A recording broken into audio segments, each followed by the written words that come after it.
بسم اللہ الرحمن الرحیم الحمد للہ الأول بلا أول كان قبله والآخر بالآخر يكون بعده قصرت رؤيته أبصار الناظرين وعجزت ناته أوهام الواصفين وصلى الله على أشرف الأنبياء والمرسلين وخاتم النبيين أبي القاسم محمد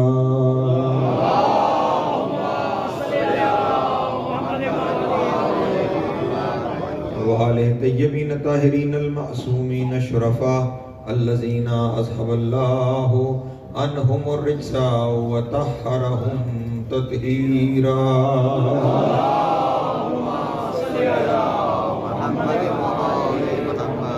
ولعنة الدائمة على أعدائهم أجمعين من يوم عداوتهم إلى قيام يوم الدين أما بعد فقد قال الله تبارك وتعالى في محكم كتابه المجيد وفرقانه الحميد وقوله الحق وهو أصدق الصادقين بسم الله الرحمن الرحيم والعصر إن الإنسان لفي خسر إلا الذين آمنوا وعملوا الصالحات وتواصوا بالحق وتواصوا بالصبر صلوات اللهم صل على محمد وآل محمد پھر بھی ایک دفعہ مل کے بآواز بلند صلوات اللهم صل على محمد وآل محمد سامعین محترم عشرہ محرم الحرام اور آج مسلسل ہماری یہ چوتھی نشست ہے سلسلہ گفتگو جس سورہ مبارکہ کے ذیل میں آگے بڑھ رہا ہے وہ سورہ کا نام ہے سورہ والعصر اور مسلسل آپ کے سامنے گزشتہ 3 دنوں میں یہ عرض کر رہا ہوں کہ خداوند عالم نے اس سورہ کی ابتدا ایک قسم سے کی ہے اور قسم وہ کھاتا اس کی ہے کہ جس سے اسے محبت ہو جائے اور محبت اسے ہر اس چیز سے ہو جاتی ہے کہ جو 14 کے تعارف کا باعث بن جائے جو اس پاکیزہ گھرانے کے ساتھ چیز منسلک ہو جائے خدا اس سے محبت کرنے لگتا ہے پھر دنیا کو یہ سوچنا چاہیے کہ جن سے منسلک ہونے والوں سے خدا محبت کرنے لگتا ہے ان کا اپنا رتبہ کیا ہوگا، ان کا اپنا مقام کیا ہوگا، ان کا خدا کے ساتھ اپنا تعلق کیا ہوگا، ان کی قسمیں کہ جو اس گھرانے سے منسلک ہو جائے۔ اور پھر ہر قسم کے بعد کوئی نہ کوئی دعویٰ ہے کہ جس کی دلیل میں یہ قسم ہے۔ تو اب اگر قسمیں ان کی ہیں کہ جن کا تعلق اس گھرانے کے ساتھ ہے تو پھر عصر بھی یقیناً کوئی ایسی عصر ہے جس کا تعلق اس گھر کے ساتھ ہے۔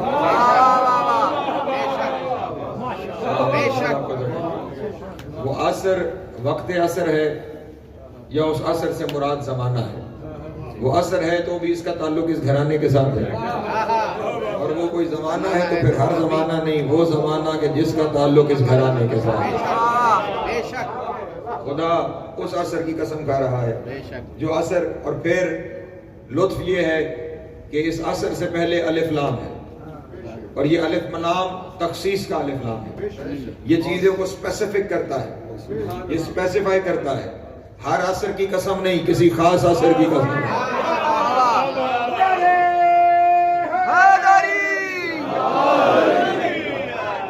کوئی خاص عصر ہے، وہ وقت عصر ہے تو کوئی خاص وقت عصر ہے، وہ کوئی زمانہ ہے تو وہ خاص زمانہ ہے۔ یہ الف لام اسپیسیفائی کرنے کے لیے، اسپیسیفک کرنے کے لیے، تخصیص کے لیے ہے۔ اور اگر کسی کو اس عصر والا الف لام سمجھنا ہو تو اسے میں کہیں لے جاؤں تو زیادہ بہتر سمجھ میں آ جائے گا۔ الیوم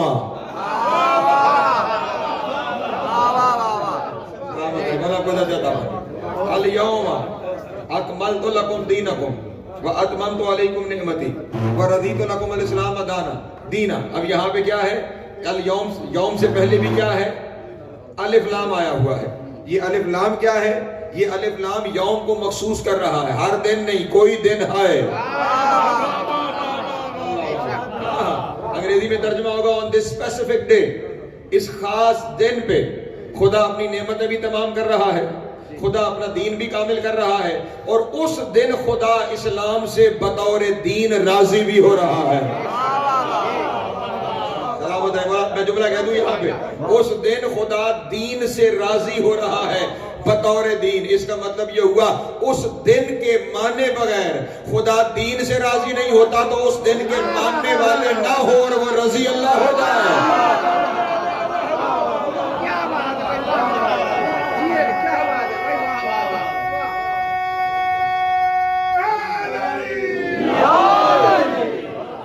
اس خاص دن کو ماننا ہے. الیوم، اس خاص دن ہماری نعمت بھی تمام ہو گئی، اس خاص دن ہمارا دین بھی کامل ہو گیا، اس خاص دن ہم دین سے راضی بھی ہو گئے. جملہ آ گیا تو ہدیہ کر دو اپنے دوستوں کے سامنے. یہ جو الف لام کہا الیوم، اس خاص دن جن کے لیے قرآن کافی ہے وہ قرآن سے خاص دن دکھائے. نہیں توجہ فرما رہے. آیت کے تو آگے پیچھے کچھ نہیں ہے کہ یہ کون سا دن ہے، لیکن الف لام بتا رہا ہے کوئی خاص دن ہے.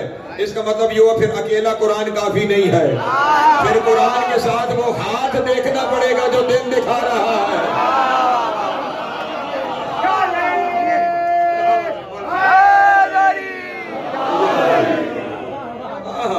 پھر قرآن کے ساتھ اسے ربط دینا پڑے گا، پھر قرآن کے ساتھ اس کی سیرت کو دیکھنا پڑے گا. جو الیوم سمجھا رہا ہے، چلیں یوں ہی سمجھ لیجئے، خدا نے یہ بھی کہا نا دین کامل ہو رہا ہے، میں اس دین سے راضی ہو رہا ہوں. کاش دین کے لیے ہی الیوم تلاش کر لیتے. دین اور نعمت سے پہلے الیوم ہے، تو دین اور نعمت تب سمجھ میں آئے گی جب الیوم سمجھ میں آئے گا. تو اس الیوم کی تلاش ہی کر لیتے، دین کی خاطر ہی کر لیتے، اللہ کی نعمت کے اتمام کے لیے ہی کر لیتے تو آج پھر دین پر کامل بھی ہوتے، دین پر عمل پیرا بھی ہوتے. بہرحال یہاں پہ عصر ہے جو الف لام کے ساتھ آ رہی ہے، تو کوئی مخصوص عصر ہے کہ جس کی خدا قسم کھانے جا رہا ہے، اور اس کے بعد خدا ایک دعویٰ فرما رہا ہے. اور وہ دعویٰ کیا ہو رہا ہے خدا کی جانب سے؟ ان الانسان لفی خسر. توجہ ذرا محترم، بے شک تمام انسان گھاٹے میں ہے. توجہ ذرا محترم، تمام انسان. اور اب یہاں پہ انسان سے پہلے جو الف لام آیا ہے یہ جنس کا الف لام ہے، یعنی جتنے انسان ہیں وہ تمام جس کے ساتھ انسان کا لفظ آئے گا وہ سب کے سب خسارے میں ہے. توجہ ذرا محترم، تمام کے تمام انسان جتنے ہیں سب کے سب انسان خسارے میں ہے. لیکن یہاں سے آگے بڑھوں اس سے پہلے یہ بات ذہن میں رکھیے گا کہ کبھی 14 کو اپنے اس انسان میں شامل نہ کر لیجئے گا.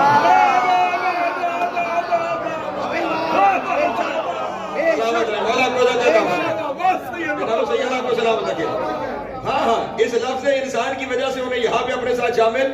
انسانوں کو نا بڑا ہمارے یہاں تو کیا کیا جائے کہ نوجوانوں کو، کیونکہ وقت آج کے دور کے نوجوان کے پاس کم ہے کہ وہ خود کچھ تحقیق کرے اور کچھ اپنے پاس بھی ذخیرہ رکھے کہ سامنے والے کے سوال کا جواب دے سکے. تو مولویوں کے لیے بڑا آسان ہو گیا ہے لوگوں کو گمراہ کرنا. تو وہ کہہ لگے اب تم آل محمد کو اگر بنی نوع انسان سے باہر ڈھونڈو گے تو یہ تم زیادتی کر رہے ہو، کیونکہ انسان اشرف المخلوقات ہے. یہی زوم ہے نا انسانوں کہ انسان اشرف المخلوقات ہے، سب سے اشرف مخلوق ہے. اس لیے اسی نوع میں ان ہستیوں کو ہونا چاہیے کیونکہ یہ اشرف المخلوقات ہے. جھوٹ ہے کہ انسان اشرف المخلوقات ہے.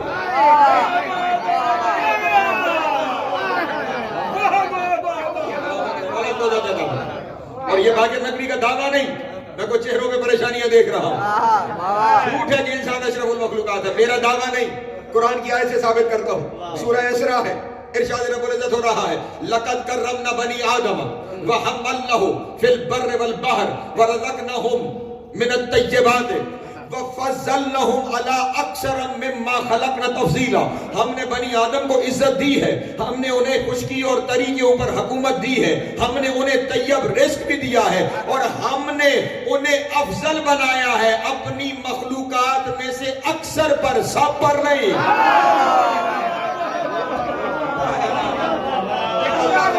پیچھے بیٹھے ہوتے ہیں کلم مما خلقنا نہیں ہے کہ جس کو ہم نے بنایا ہے اس پر ہم نے فضیلت نہیں. اکثر مما خلقنا، ہم نے جو بنائے ہیں ان میں سے اکثریت پر ہم نے انسانوں کو افضلیت دی ہے. اکثریت پر، اس کا مطلب سب پر نہیں. کوئی ہے جو ان سے بھی افضل ہے. توجہ کوئی ہے کہ جو ان سے بھی افضل. چلے میں آپ کو وہ جو انسان کی تخلیق کی ابتدا ہو رہی ہے وہی لیے چلتا ہوں اپنے محترم دوستوں کو. خداوند عالم نے حکم دیا وَإِذْ قُلْنَا لِلْمَلَائِكَةِ اسْجُدُوا لِآدَمَ. ہم نے فرشتوں سے کہا کہ آدم کو سجدہ کرو. فَسَجَدُوا، سب نے سجدہ کیا. إِلَّا إِبْلِيسَ، سوائے ابلیس کے. اب یہاں پہ ترجمہ کیا ہے؟ ہم نے فرشتوں کو حکم دیا آدم کو سجدہ کرو، اور سب نے کیا، ابلیس نے نہیں کیا. حکم فرشتوں کو تھا، ابلیس نے نہیں کیا، تو فرق کیا پڑتا ہے؟ نہیں توجہ فرما رہے ہیں. ابلیس تو بس میں ملائکہ کا فرد ہی نہیں. قرآن مجید نے کہا وَكَانَ مِنَ الْجِنِّ، وہ جنوں میں سے تھا. جب جنوں میں سے تھا تو اسے تو حکم سجدہ ہی نہیں. جب اسے حکم سجدہ نہیں تو پھر رجیم کیوں ہو گیا؟ جو آیت واضح ہے اِذْ قُلْنَا لِلْمَلَائِكَةِ اسْجُدُوا لِآدَمَ. ہم نے ملائک سے کہا. اب اگر ملائک سے مراد فرشتے ہیں تو ابلیس فرشتوں میں شامل نہیں. کیا بات ہے، اسے حکم سجدہ ہی نہیں. تو اب یہاں پہ جب پوچھا گیا معصومین سے تو انہوں نے فرمایا یہاں ملائک سے مراد فرشتے نہیں، ملائک ہے ملک کی جمع. ملک کہتے ہیں طاقت کو. توجہ ملک کسے کہتے ہیں؟ طاقت کو، قوت کو. کائنات کی ہر طاقت کو حکم تھا کہ سجدہ ریز ہو جا. ہر طاقت کو.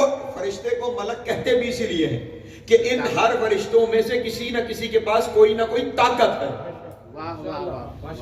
پریشان ہو گئے.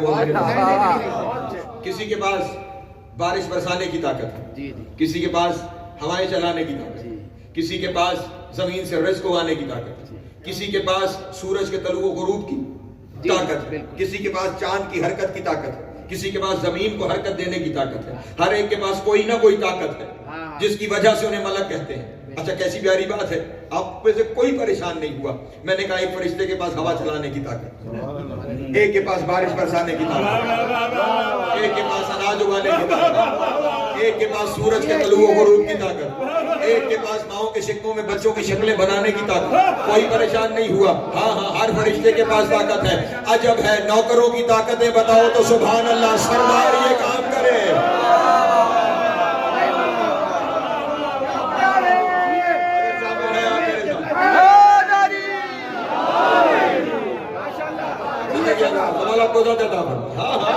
یہ ملائک اس گھر کے نوکر ہیں نا، یہ نوکر ہیں، ان کے پاس طاقت ہے، اور نوکر وہ اسی گھر کے ہیں. نوکر وہ صرف اسی گھر کے ہیں. شاید کبھی میں نے آپ کے سامنے عرض کیا ہو سید الملائکہ جبریل جتنے انبیاء کے پاس آتا رہا ہے، ہر نبی کے پاس آ کے کام بتاتا تھا، کسی کام میں شامل نہیں ہوتا. حضرت نوح کے پاس آیا کہ خدا نے فرمایا ہے کشتی بناؤ، یہ والے درخت کاٹو، ان کے تختے بناؤ، یہ 14 میخیں لایا ہوں لگاؤ. آج میں آگے ہوں اور آپ پیچھے چلتے چلے جا رہے ہیں. یہ لگاؤ اور اب کشتی بناؤ. شامل ہو جائیے. جبریل اللہ کا نبی ہے، درخت کاٹ رہا ہے، تختے بنا رہا ہے، کشتی جوڑ رہا ہے. شامل ہو جائیے. میرا کام بتانا ہے،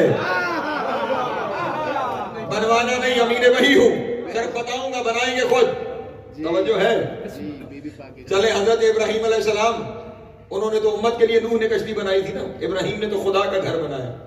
جی بالکل.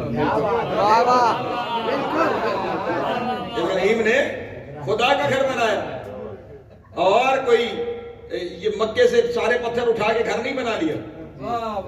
جنہیں تھوڑا سا تاریخ سے شغف ہو, یہ جو رسول جس غار میں عبادت کرنے جاتے تھے غار ہیرا, یہ مکے سے کوئی 40 پہاڑ باہر جا کے جبل نور کے اوپر یہ غار ہے, تو یہ باقی رستے میں کسی پہاڑ میں غار نہیں تھی. رسول وہیں جا کے عبادت کیوں کیا کرتے تھے؟ تو جناب والا وجہ یہ ہے وہ کوئی نیچرل غار نہیں ہے.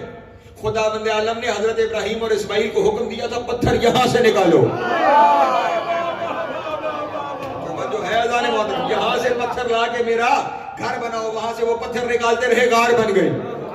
اور نبی اکرم وہاں پہ جا کر عبادت کیا کرتے تھے. تو اب وہ وہاں سے پتھر اٹھا کے لاتے رہے. جبریل نے بتایا ضرور یہاں سے لانا ہے, لیکن ایک پتھر بھی ادھر سے اٹھا کر ادھر نہیں رکھا. گھر سارے کا سارا گھر اللہ کا ہے. بنایا ابراہیم نے, شامل ہو جاؤ. نہیں, میرا کام صرف بتانا ہے, میں نہیں شامل ہونے جا رہا. جو کبھی کہیں کسی نبی کے کام میں حتیٰ کہ اللہ کا گھر بنانے میں بھی شامل نہیں ہوتے, یہ کہہ کر کہ ہمارا کام صرف بتانا ہے, نوکر نہیں ہے کہ ہم شامل ہو جائیں, وہی اسی گھر میں آ کے کبھی جھولا جھلاتے ہیں, کبھی چکی چلاتے ہیں.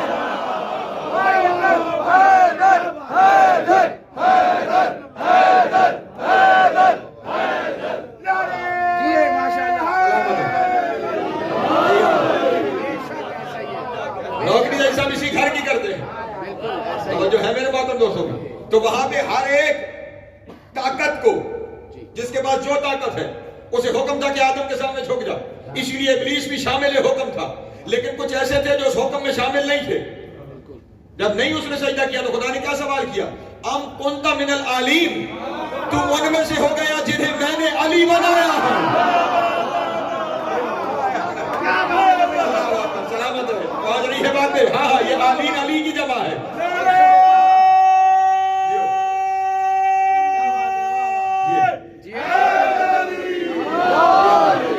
پہنچ رہی ہے نا بات میرے دوستوں؟ ام کنت من العالین, کیا تم ان میں سے ہو گیا جنہیں میں نے علی بنایا ہے. اب یہ اسی گھر کا کمال ہے. وہاں ہو تو سارے علی, یہاں ہو تو سارے محمد. کیا تم ان میں سے ہو گیا جنہیں میں نے علی بنایا ہے؟ توجہ, کیا ان میں سے ہو گیا جنہیں میں نے علی بنایا ہے؟ اور وہ بھی جواب میں شیطان ہے. اس نے نہیں کہا کہ میں ان میں سے ہو گیا, اس نے اپنا ریزن دیا جو میں نے پہلے دن پیش کیا تھا. خلقتنی من نار وخلقتہ من طین, مجھے آگ سے بنایا, اسے مٹی سے بنایا. توجہ, یہ نہیں کہا کہ میں عالین میں سے ہو گیا. شیطان ہے پھر بھی جانتا ہے ان جیسا نہیں ہوا گا.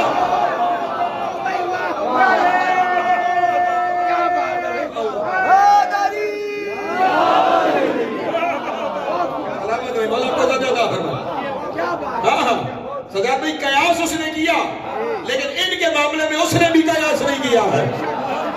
پتا نہیں یہ جملہ بڑا تھا, آپ پیچھے رہ گئے.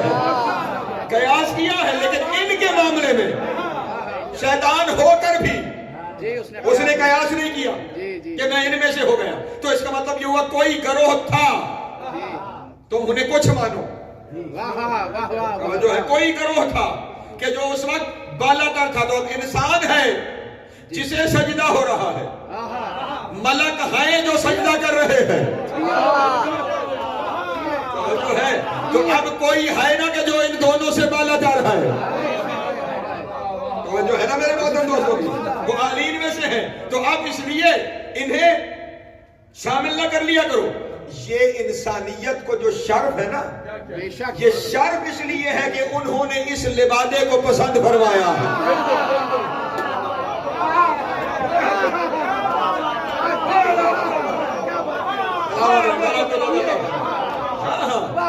یہ شرط اس لیے ہے کہ انہوں نے صورت کو پسند فرمایا. وہ اس صورت میں دنیا میں اتر آئے ہیں, توجہ نہیں فرما رہے. تمہاری عزت اس وجہ سے ہے کہ وہ اس صورت میں آئے ہیں.